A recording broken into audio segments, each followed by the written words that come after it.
the birdcage idol. And of all the players, you seemed the most up for the game of like, what are you going to do with this fake idol?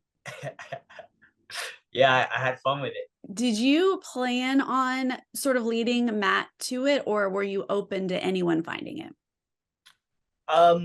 No, if I told Matt, I knew I was telling two people because of Franny. And I was leaning towards that or Josh.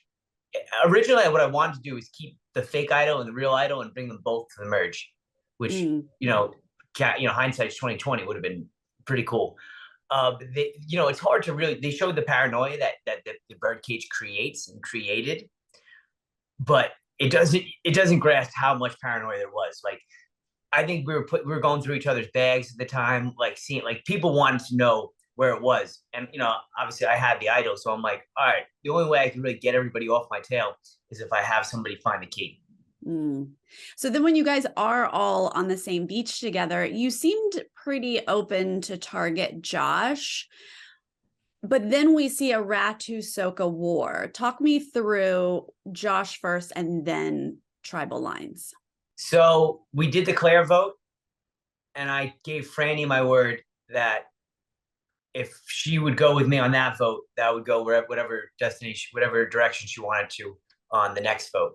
And it was Josh, which she wanted because of their own, I guess strategic oppositions. So, and another thing is for Josh, there was talks that he might have the Soka idol. And if we send him home, I can kind of keep that open up for speculation that, maybe he took the idol home with him.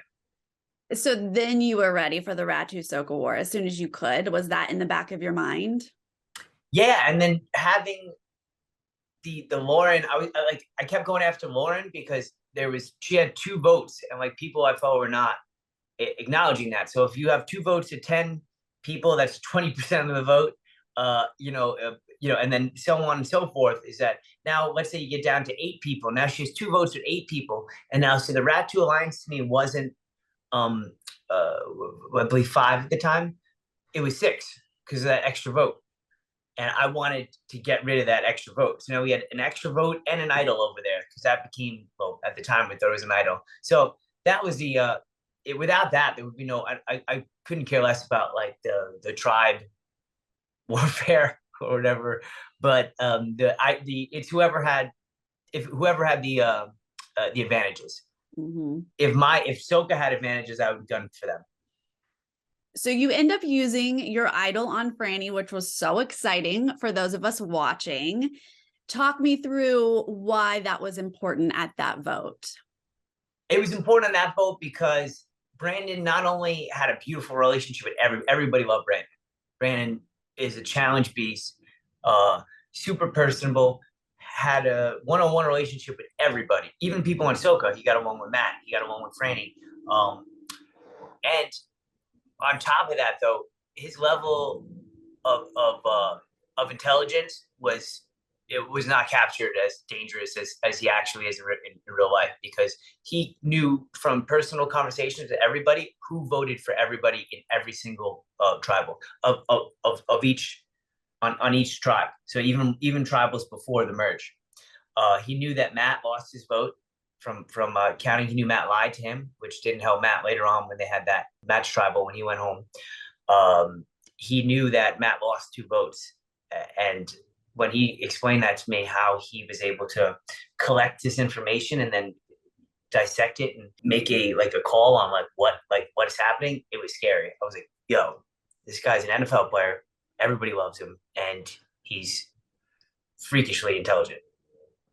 So the vote then seems more like just needing to get Brandon out or someone on that side, at least, as opposed to saving Franny as a number. Yeah, it was saving Franny's number too. It was a lot more, and it was obvious. Like, they told me, it was also selfish. Like, I wanted, everything you do in Survivor is selfish, but if you're trying to win,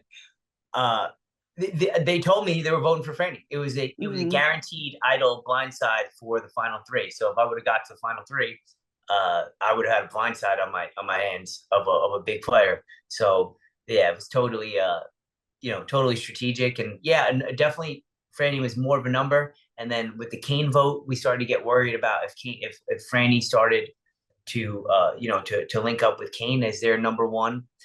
And me and Heidi wanted to keep Franny with us.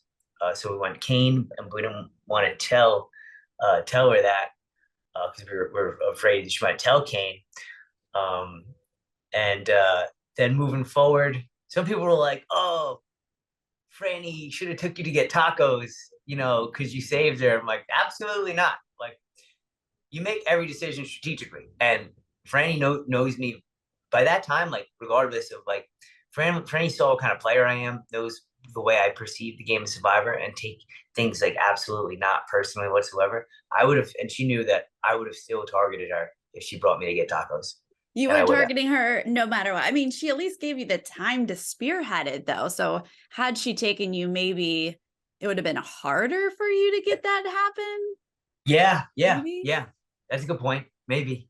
But you were still targeting her no matter what at this point. Yeah. Yeah. Yes. At this Out of respect. tribal, Yeah. of course, Gotcha. she's winning comps. I mean, she's dangerous. At this tribal, you spoke about your calmness in like your 10th round of a fight, I believe you were saying. Explain, were you saying that you're just kind of a calm guy, or were you talking about calmness through confidence?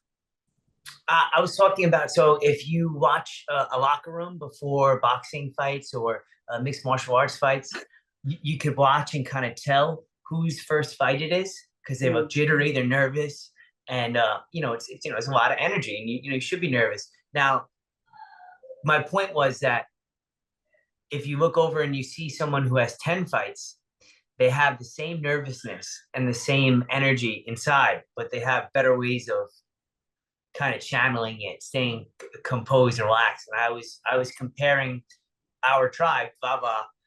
I was comparing us to them. Like, basically, this isn't our first rodeo. Like, yeah, we're all nervous. We're all not sure what's gonna happen, but everybody kind of has like, all right, well, I know how I do tribal. Like, this is, none of our first rodeo. So it was kind of like we were all fighters in our 10th fight that have our routine. We're kind of like, we're nervous, but this is what we do. Maybe I'm getting knocked out tonight. Like, I'm comfortable with that though.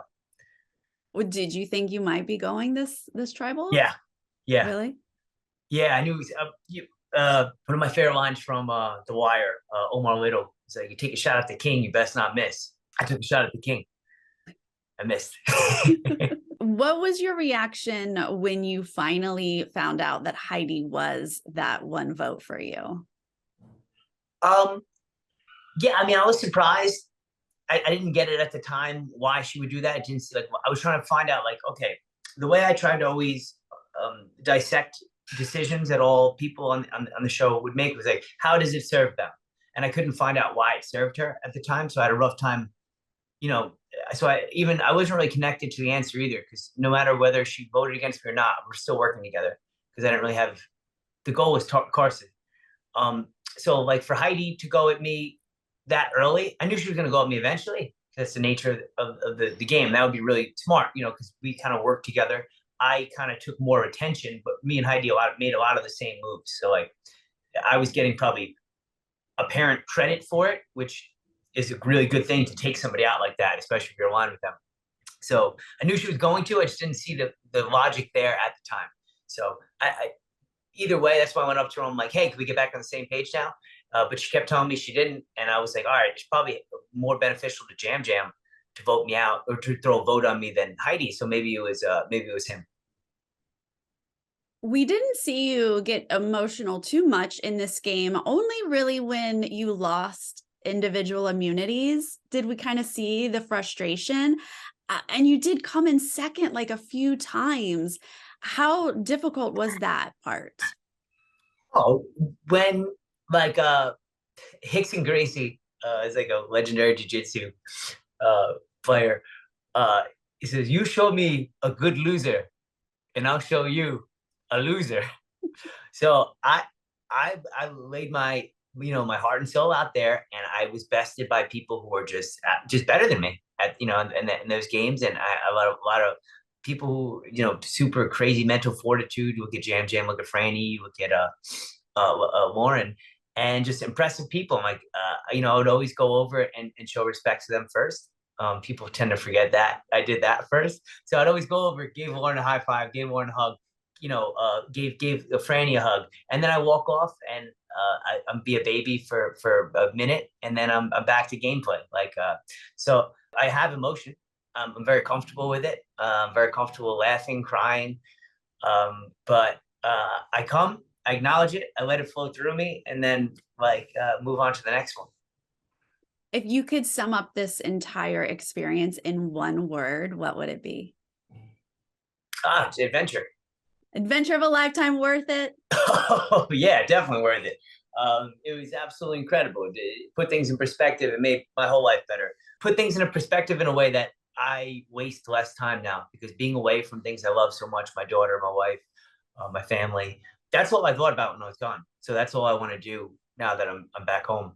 Even doing the breath work and meditation, that's taken a huge a role in my life now. And I used to bartend and do other side gigs, outside the fire department. And I dedicated, all my all that time that would be bartending stuff to teaching breath work and the Wim Hof method, and because I love it. Did it help you out there?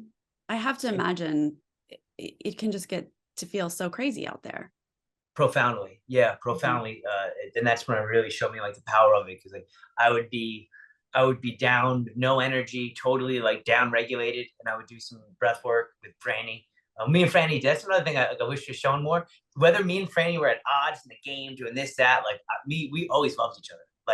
We were and we bonded over the breath work, and I'm talking about legit.